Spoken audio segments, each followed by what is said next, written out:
18 shkurt, i bler për Perëndin. Me gjakun tënd, bleve për Perëndin njerëz prej çdo fisi dhe gjuhe, dhe populli, dhe kombi, dhe i bëre ata një mbretëri dhe priftërinj për Perëndin ton, dhe do të mbretërojnë mbi tokë.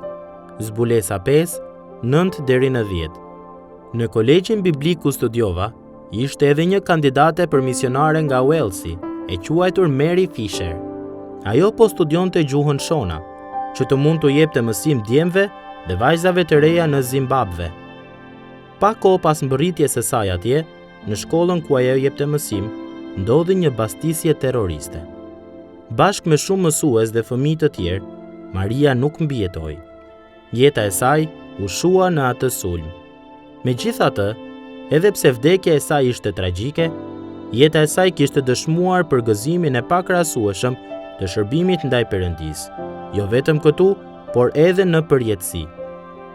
Te zbulesa, kënga e pleqve të mbledhur rreth qengjit, na kujton se qëllimi i vdekjes së Krishtit ishte që ne të mund të shpengoheshim nga Perëndia. Ne jemi çliruar nga mëkati që na mbante nën kontrollin e tij, në mënyrë që, tani që jemi bler nga gjaku i tij, të jetojmë për të. Lavdërimi ynë i takon Perëndis. Shërbimi ynë, ashtu si shërbimi i Mary Fisherit, është për Perëndin. Ndërsa besimtarët në shekullin e parë vështruan përreth dhe panë se disa nga miqtë e tyre po çoheshin në robëri për besimin e tyre, ata u përpoqën të kuptonin triumfin e Krishtit mbi vdekjen, fitoren e lartësimit të tij dhe realitetin e kthimit të tij. Në ndritën e shtrëngimit me të cilin u përballën, këta të krishterë patën mundësi për të gjetur inkurajim në kujtesën që, edhe ndërkohë që Jezusi bënte shlyerjen për mëkatet tona, fokusi i tij ishte gjithmonë tek Ati. Ai na bleu për Perëndin.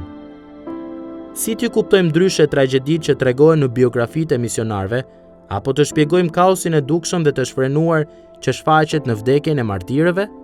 Kënga e fundit e regjistruar e Mary Fisherit na ofron qartësi. Si këngëtare dhe kitariste, ajo po mësonte fëmijëve në klasën e saj tekstin e një këngë të bazuar në fjalët e Palit drejtuar kishës filipiane. Se për mua, të jetuarit është Krishti dhe të vdekurit fitim.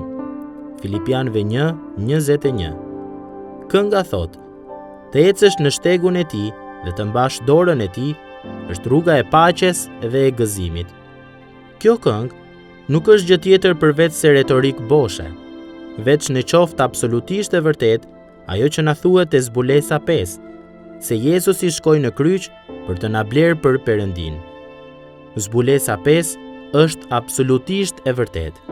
Prandaj, edhe nëse do të jepnin frymën e fundit në shërbimin e tij, edhe nëse e gjithë jeta jonë do të shkelej me këmbë për hir të emrit të tij, prapse prap do të ishte kohë, energji dhe jetë e shpenzuar mirë. Ju jeni shpenguar nga Perëndia, që të mund ta lavdëroni atë sot dhe të kënaqeni me të për gjithë përjetësinë.